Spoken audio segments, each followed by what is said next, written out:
We are recording, and this is the video podcast of Multifaith Matters, and I'm John Moorhead, and I'm going to go ahead and introduce him at the beginning and then have a little some introductory comments. My guest today is Stephen Bradford Long, and Stephen is a writer, yoga teacher, and podcaster living and working in the mountains of Western North Carolina.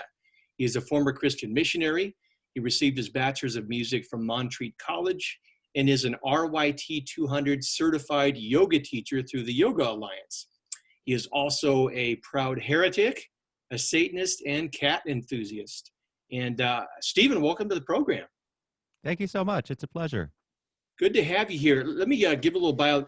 With this podcast, we're doing something different. In the past, I've tried to build up a collection of materials, resources for evangelicals, talking to other Christians and other evangelicals about various facets of how we can have a more positive form of multi-faith encounter with others in a pluralistic public square. And I will continue to do that. But it dawned on me that now it's time to add another dimension to that and to include some examples of what respectful conversations through deep differences look like with people in different religious traditions. And Stephen, you are the first one to do that, and so I'm pleased to have you here. And folks may have picked up at the beginning that you are a Satanist, and we both recognize that when evangelicals think about certain religious traditions, Satanists and pagans, it sets off the uneasiness of emotions, particularly at this season. This video is recorded during the Halloween season, and this is the time of year when, for whatever reason, evangelicals dig deep into their resources about the alleged evils of Halloween and the connected boogeymen in terms of Satanists and pagans and that kind of thing. So we recognize at the beginning that some viewers who are evangelicals may be uneasy and put off by that. We recognize that. That's okay. But our caution here, our encouragement is to work through that. Listen to our conversation. I can almost guarantee there are certain stereotypes and fears that are brought to this conversation that by the end, hopefully, we'll have some initial ideas there and thinking and an example to dispel some of those things. So we recognize this may be a tough conversation for some viewers, but we encourage them to work through it. So with all of that, first let me just say how you and I came to be connected. As a researcher in new religious movements, have been interested in the Satanic Temple. And I've looked at Satanism in general in the past, but the Satanic Temple came on my radar. And I just put on Facebook that I would be interested in talking to somebody from the Satanic Temple. And you and I had a couple of common friends and colleagues, David Dashifin Keys, who I'm going to be talking with next week as we have a Christian pagan dialogue. And then a scholar friend of ours, Joseph Laycock. And those two guys kind of helped us come together. And I've been a guest on your podcast a couple of times. And you and I have co-authored an article that will come out in Multnomah University's Cultural Encounters Journal. And my hope is we can continue to collaborate in the future. Maybe there's a co-authored book down the line. Who knows? We will see. Who knows? But so with all of that lengthy intro, what I'd like to begin with is just having you, as briefly as you can, tell us your story. How did you get to this place from where you were as a Christian missionary to being a Satanist?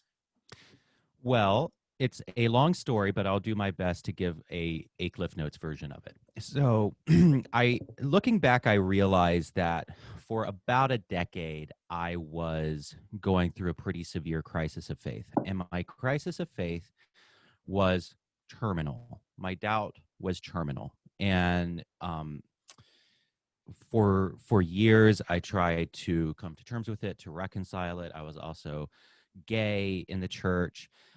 So my life within the church was pretty fraught, but I didn't want to leave. I didn't want to leave Christianity. But the time came when it's like I looked at the creeds and realized that I would be lying if I said these. That I would be lying if I said I believe, fill in the blank, and fill in the creeds. So, but I still I still deeply longed for and loved religious life. And I understood that atheism versus religion is a false binary, that binary doesn't necessarily make sense, that one can be non-theistic and be religious. And I started to realize that I was two seemingly irreconcilable things on the face of it. I was a non-theist. I had finally come, this was several years ago. I had finally come to the point of realizing I am a non-theist, but also I am deeply religious, and I have this deep religious impulse inside of me. So, I was looking for a place that could accommodate that within Christianity, and it was just a massive struggle. But then I discovered the Satanic Temple online, and it was like it was like a conversion experience. And I know that sounds strange coming from a non-theist, but it really was. And I read the 7 tenets of the Satanic Temple, which are the core satanic guidelines for the temple, and it clicked in a way no religious community has clicked for me ever.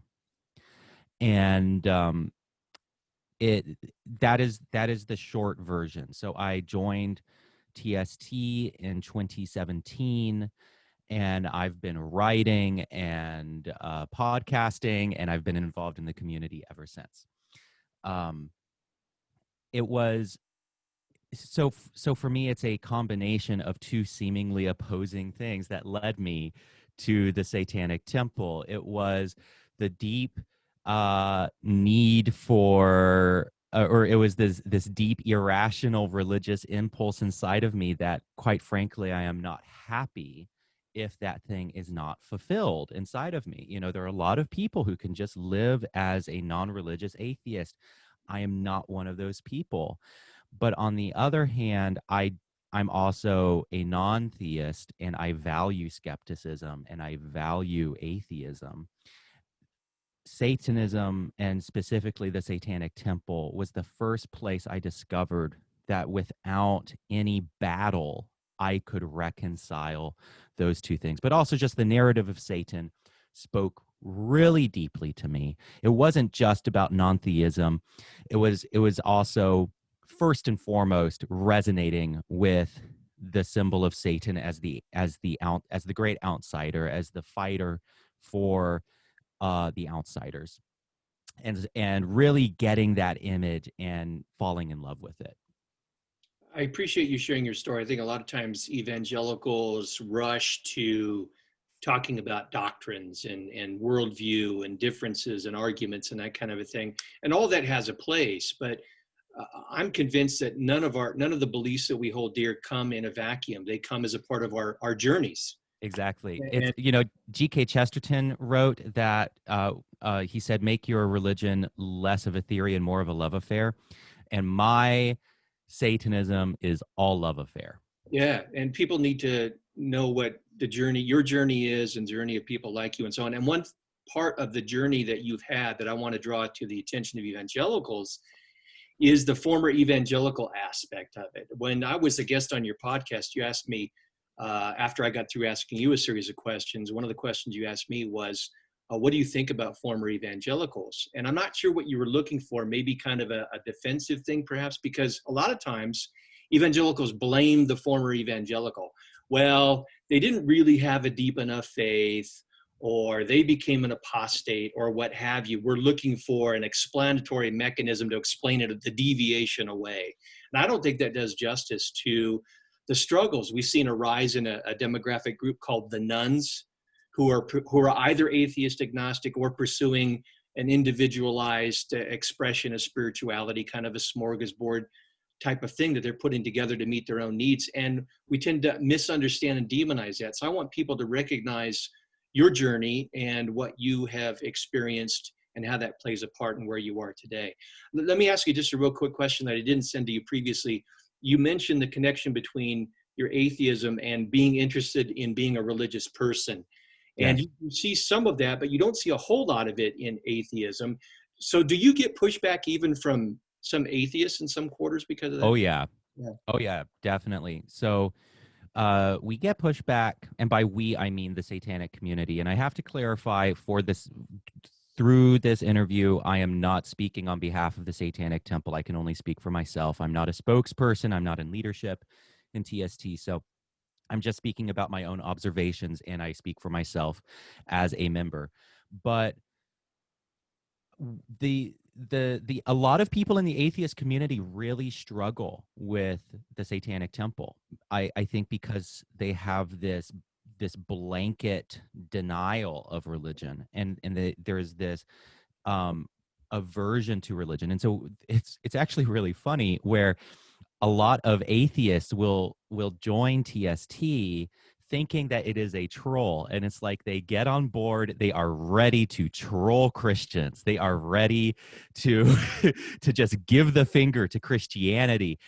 And maybe they watch the documentary Hail Satan by Penny Lane, and they're in it, and they're ready to go, and they're ready to put on their black cloaks and troll Christians. But then they get into it and discover that that's actually not what it is, that we are a very sincere religion, and that we don't actually place a lot of priority on trolling anyone. It isn't a troll. It is a religious expression, and it's a religious identity. And the fact that it does occasionally upset people is almost, it's almost incidental that it does that.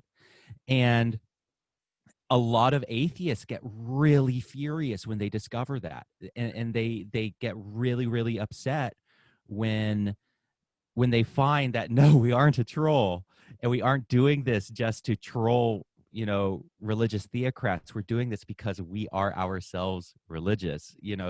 It's like the secret all along is that we're not actually atheists pretending to be Satanists. So we're actually Satanists. It's like, that's the plot twist. Right. And so a lot of there are some atheists who do understand what we're doing and really appreciate what the Satanic Temple is doing, but then there are others who really, really struggle with it. Let's address one of the main stereotypes, and with it the related fear that a lot of Christians have about Satanists, and that is the idea that, well, Satanists obviously believe in and worship Satan, the Christian conception of Satan. And this is why, and I should have addressed that. You were gracious enough to ask me to write a guest post on your blog, and I looked at some of the psychology of why the fear of Satanists and pagans, but I didn't address the main issue that those fears and that psychology comes out of, and that is the assumption that because you allegedly worship Satan, therefore you are allying yourself with what Christians assume to be a source of spiritual evil, and that creates the fear and the reactions and those kinds of things. Can you help understand that? You're an atheist. How can that be? You're a Satanist. Can you say a little bit about Satanism in terms of, there are a few who are theistic, like Michael Aquino's Temple of Set, but by and large, most Satanists would be atheists. Can you address that? Yeah, so broadly, there are two categories of Satanism. You could call them rational and esoteric, or non-theistic and theistic. So the vast majority of Satanists who you will encounter in the wild are non-theistic. The two largest satanic organizations in the world, Church of Satan and the Satanic Temple, are non-theistic. So kind of the flagship organizations, as well as the vast majority of Satanists, are non-theistic. But there are some theistic Satanists. I do think they are a minority. You mentioned Temple of Set, but both of these categories, they don't see Satan in the traditional Christian way. They both see Satan as the hero of the story. And it's drawn from the literary tradition rooted in Milton, where in Paradise Lost, where John Milton didn't intend this, but for generations after John Milton, people started reading Paradise Lost and seeing that Satan is actually the kind of an anti-hero, and Satan is actually kind of the sympathetic hero rising up against impossible odds. And so by the time the Romantic poets came around, Blake, Shelley, Byron, and Victor Hugo primarily, They saw in Satan an iconic anti-hero who stood against injustice, who represented enlightenment and revolution, and so it was a mythical reframing of this biblical myth, and that has very deep literary roots. This tradition is deep, and so it doesn't.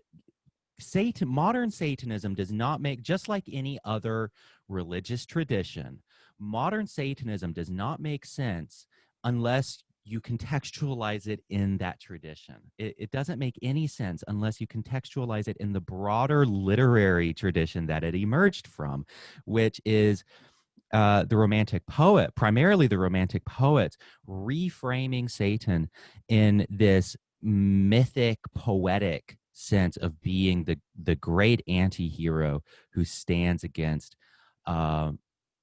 inconquerable injustice. And so it does not represent ultimate evil. We do not worship ultimate evil, and we believe that Satan is a symbol. We don't believe that he has any objective reality out there in the world somewhere. We see him as a symbol, as a narrative, living symbol around with which we can clothe ourselves, and a lens through which we can interact with the world. So it is religious in every single way, but literal belief. Does that make sense? Is that helpful? Yeah, that makes sense. I just want to make sure the viewer gets this point, because Yes. it's just out there all the time. Satanists obviously worship Satan, and that is reinforced in many of the books that we write for ourselves. You're probably familiar with Mike Warnke from years ago, who claimed to be a former Satanist and all that. Yeah. That perpetuated that narrative. And thankfully, we're out of the earlier satanic panic of the 80s and 90s, but we're seeing through QAnon and things, we're seeing a resurgence of it. So for some reason, historically, Christians hold on to that narrative.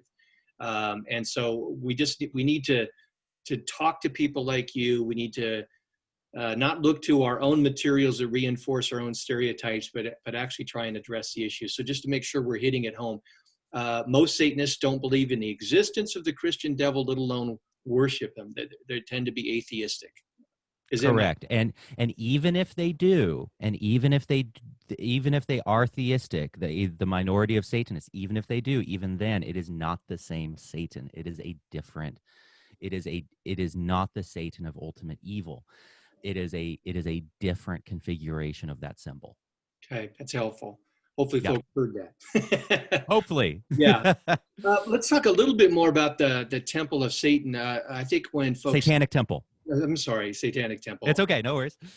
I think a lot of times when people, Christians, think about Satanists, they may think of the late Anton LaVey and the Church of Satan, that type of thing.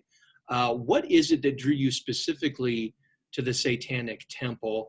And can you say a little bit about, you mentioned the trolling aspect before. If folks, viewers are familiar with the Satanic Temple, it may be through like the Baphomet statue there were attempts to get it on the state grounds in Oklahoma and things like that. And they may equate the Satanic Temple with little to nothing more than trolling behaviors. Speak to how this is a genuine religion, a religious tradition, and what it is that drew you to that. Sure. So I'll answer what drew me to the religion first. Why TST and not Church of Satan? So Church of Satan has what I think are many outmoded ideas about social Darwinism. It is very Ayn Randian. Anton LaVey was responding to kind of the hippie movement. He didn't like it, and he was kind of an isolationist curmudgeon. And so a lot of his teachings I just don't relate to, and I don't think that they are, some of them I don't think are very ethical. But also there isn't much community in the Church of Satan. Whereas in TST, what really drew me to TST what allowed it to click were the 7 tenets. One should strive to act with compassion and empathy towards all creatures in accordance with reason is the first tenet. The struggle for justice is an ongoing and necessary pursuit that should prevail over the written or spoken word is the second tenet. And it goes along in that vein. TST is less focused on selfishness and in an Ayn Randian social Darwin sense, and more focused on community building and justice and empathy. And that I was intrigued, and I've been intrigued and drawn to Satanism my whole life. I mean, I remember reading about Anton LaVey when I was in high school and being like, this is amazing. I'm down with this. But the barrier for me was always the philosophy. The barrier for me was always the Darwinism, the social Darwinism.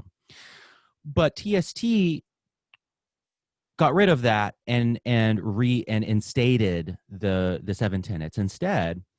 And that was it. That is what allowed me to come to the Satanic Temple specifically, because I felt like I was already living the ideals in the 7 tenets, and I was already doing this. But now here's a religion that is just codifying it. So, but to speak to the troll aspect of TST. 99% of what happens with TST is internal. 99% of what TST does is the community building. We have private rituals. We have potlucks. We have picnics. We have movie nights. We have book clubs. We have support groups. We have recovery groups for drug addiction and alcohol addiction. The vast majority of what TST does is internal, just as with any other religious tradition. The only time that we get publicly involved is when we feel like, as I understand it, the only time we get publicly involved is when we feel like our rights are being infringed upon, and then we go out and we demonstrate. Then we go out and do the Baphomet Monument or any of the public displays that we are known for. I think there are a lot of things that lead to this notion that TST is a troll. I think one is a failure of the media to actually accurately report what's going on. I mean, if you ask any leader in TST, they will say, no, we are a religion.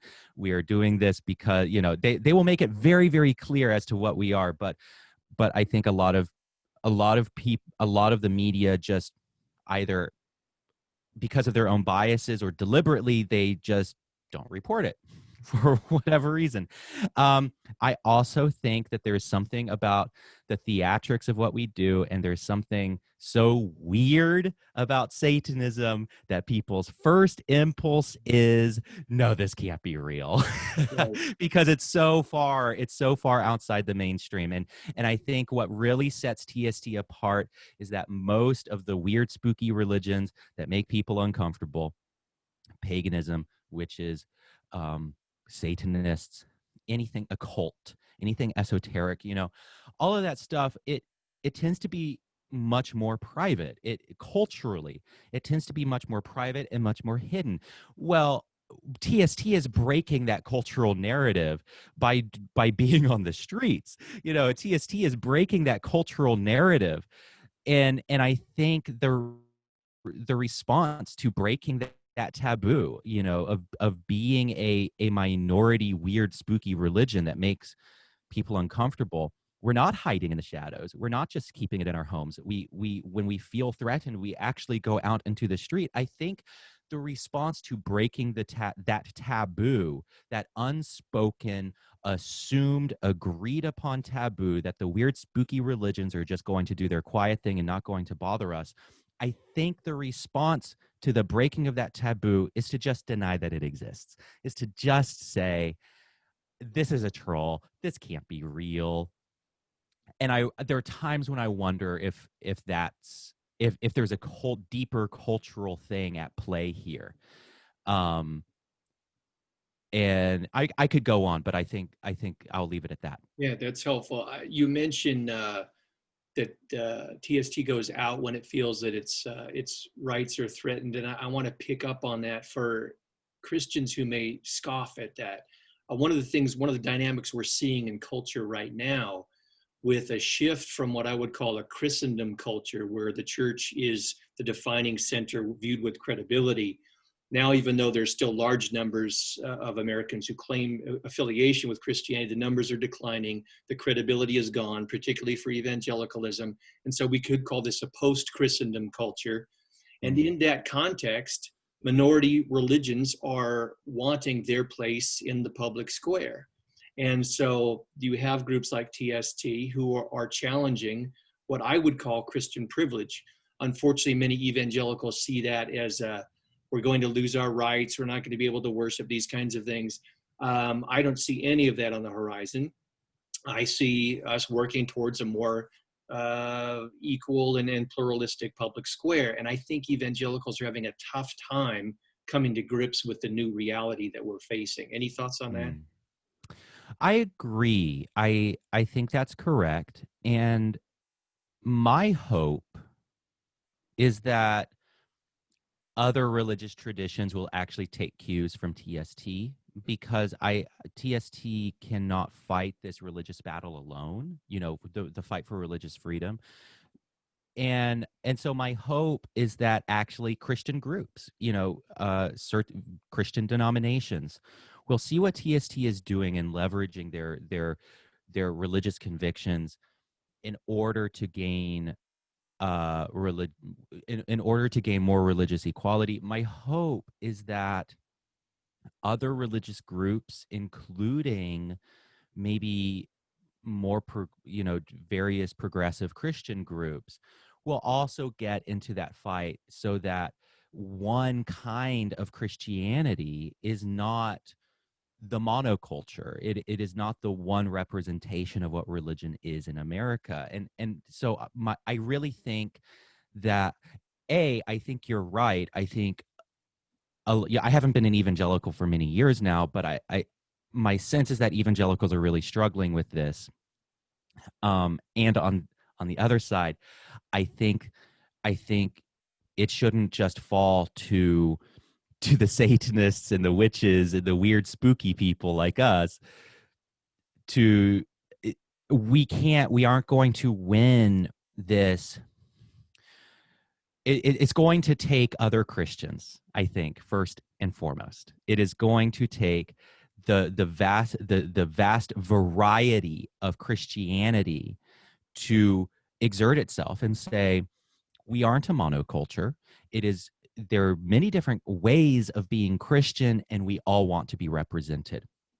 So my hope is that Christians will actually take a cue from TST, and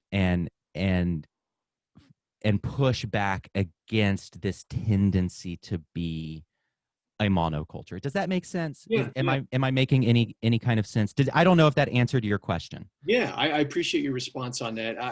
The reason why we created Multifaith Matters and why we're doing these kinds of resources, having these kinds of conversations, is it dawned on me one day, years ago, what do I do with somebody in another religious tradition when I'm not either evangelizing them or doing apologetics and trying to say what I disagree with? How do I live as a good Christian in the midst of religious plurality? And I think that's the key question that evangelicals are going to have to wrestle with, hopefully in positive ways. So I appreciate that. With the few minutes that we have left together, I have one more question for you. You and I are having a respectful conversation about various things. Obviously, we disagree, and we think that's okay. Neither one of us is compromising our beliefs and our convictions, but we value each other. I appreciate on recent podcasts that you had, when somebody asked why have conversations with Christians, you were gracious enough to mention our relationship, and that you feel a sense of trust, and I feel that trust too. That's why we're here having this conversation today. What do you as a Satanist see of value you in these kinds of conversations and relationships? I will say, for me as an evangelical Christian, I believe in being a good neighbor. Part of how I value my tradition, how I worship God, is by being a good neighbor. So it flows out of my convictions, out of my religious convictions and tradition. What about you as a Satanist? You've had negative experiences with evangelicalism in the past, and yet here you are. Mm. Why are these kinds of things important? Yeah, I mean, it also flows from my deep convictions. The first tenet is one should strive to act with compassion and empathy towards all creatures in accordance with reason. And that means even people who are unpleasant. For me, that is how I interpret that. And different people have different interpretations of that tenet, but that's how I interpret it. And, you know, I think that we're all stuck on this rock together, and our best chance of survival and making it is to actually talk to each other, because I operate under the assumption that even people I disagree with have something that I need and have something that the world needs.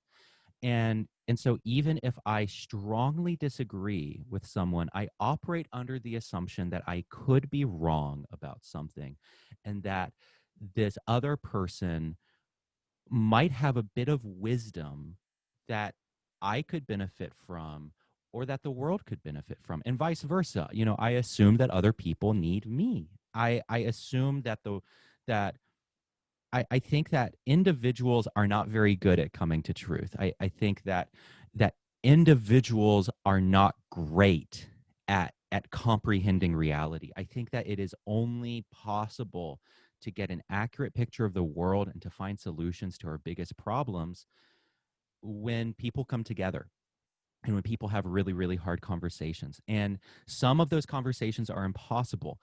But if we agree on some foundational things, like if we agree that we value free inquiry and mutual respect, and that we want the best for each other, I can work with that.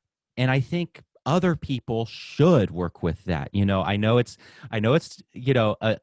as a Satanist, telling people what they should do is a bit dicey, but I think other people should do that as well if they are able to. Because I really think that we are in a dire cultural place. I really think that we are in a dire place politically and culturally and globally, and that one of the best ways, and maybe the only ways, to overcome that is for us to actually talk to each other. So that's what motivates me. I appreciate that. And I also appreciate how you mentioned that sometimes you have to have unpleasant conversations, maybe even work through it with people that you find not only their ideas, but maybe you find them unpleasant. Just Oh yeah. just because we're having this conversation doesn't mean that they're always easy and sunny, and they can be difficult, but that means that it's even more necessary to do it. And we have the responsibility to work through and with and be gracious to unpleasant people and unpleasant ideas, and figure out, whoop, as a cat jumps up on my there. But you get the point. I think you and I are on the same page in that regard. Definitely. Yep.